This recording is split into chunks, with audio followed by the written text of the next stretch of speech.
श्री कृष्ण जन्माष्टमी भादो मास के कृष्ण पक्ष की अष्टमी तिथि को भगवान श्री कृष्ण अवतरित हुए थे। इस महोत्सव के पश्चात भगवान श्री कृष्ण के जन्मोत्सव के महोत्सव के पश्चात जो एकादशी आती है, भादो मास की एकादशी, इस एकादशी का नाम अजा एकादशी, अजा अर्थात जिसका जन्म न हुआ हो। इस एकादशी को अन्नदा एकादशी भी कहते हैं। भगवान विष्णु के व्रत की यह उत्तम एकादशी है। इस एकादशी के दिन भगवान श्री हरि विष्णु के उपेंद्र स्वरूप की पूजा की जाती है। एकादशी का व्रत किसी मनोकामना के लिए नहीं, मनोकामना की प्राप्ति के लिए नहीं, अपितु भगवान की प्रसन्नता के लिए करना चाहिए। हम यदि अजा एकादशी का व्रत करते हैं तो हमें भगवान श्री विष्णु के साथ माता लक्ष्मी की प्रसन्नता भी प्राप्त होती है, अर्थात श्री लक्ष्मी नारायण दोनों की प्रसन्नता हमें अजा एकादशी के व्रत करने से प्राप्त हो जाती है। अजा एकादशी को समस्त पापों का नाश करने वाली एकादशी बताया गया है। यह एकादशी पाप नाशिनी एकादशी भी कहलाती है। अजा एकादशी का व्रत करने वाले मनुष्यों को अश्वमेध यज्ञ का से भी अधिक पुण्य की प्राप्ति होती है।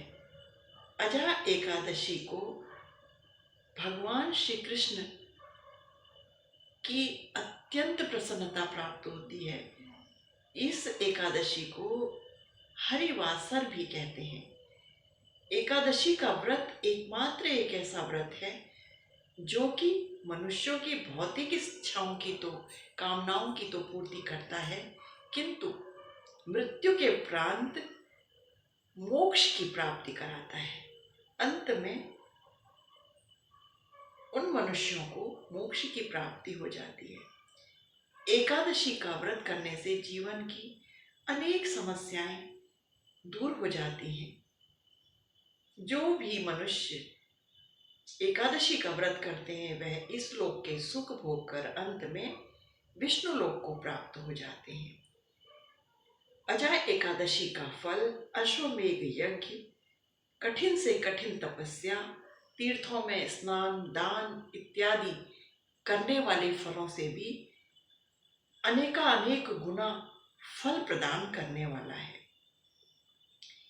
इस व्रत को करने से मनुष्य के सभी संकट दूर हो जाते हैं। शास्त्रों में राजा हरिश्चंद्र की कथा आती है, जिसमें यह बताया गया है कि किस प्रकार राजा हरिश्चंद्र का जीवन अनेकानेक कठिनाइयों से भर गया था।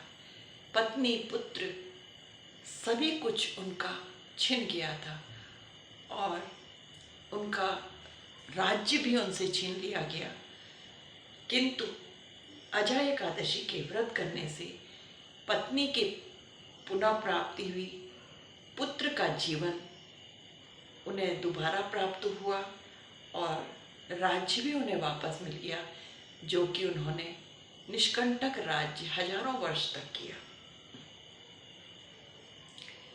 राजा हरिश्चंद्र की कथा से हमें अजा एकादशी के व्रत करने की प्रेरणा प्राप्त होती है। अजा एकादशी का व्रत हमें विधि विधान पूर्वक करना चाहिए और रात्रि के लिए जागरण भी करना चाहिए। एकादशी का व्रत शास्त्रों के अनुसार 3 दिन का व्रत माना जाता है। दशमी तिथि को ही एकादशी के व्रत का संकल्प कर सात्विक भोजन यदि संभव हो तो एक ही बार भोजन करना चाहिए, भूमि में शयन करना चाहिए, कठोर ब्रह्मचर्य का पालन 3 दिनों में करना चाहिए, झूठ और परनिंदा इत्यादि से अपने को यथासंभव बचाना चाहिए। एकादशी का व्रत अत्यंत उत्तम व्रत है। एकादशी का व्रत करने से मनुष्य के जीवन के सभी पाप दूर हो जाते हैं। सूर्योदय से पूर्व जागकर शरीर में तिल और मिट्टी का लेप लगाकर कुशा के जल से स्नान करना और स्नान के पश्चात सात्विक रंगों के वस्त्र, श्वेत और पीले इत्यादि वस्त्र पहनने चाहिए। काला नीला वस्त्र नहीं पहनना चाहिए। पूरे घर में स्वच्छता के करने के पश्चात गोमूत्र पंचगव्य का छिड़काव, यदि पंचगव्य की प्राप्ति नहीं हो पाती तो गंगा जल घर में छिड़क कर घर की शुद्धि कर लेनी चाहिए। मुख्य द्वार पर हल्दी इत्यादि से रंगोली बनाकर व्रत का संकल्प लेना चाहिए। भगवान श्री लक्ष्मी नारायण की विधि विधान से पूजा करनी चाहिए।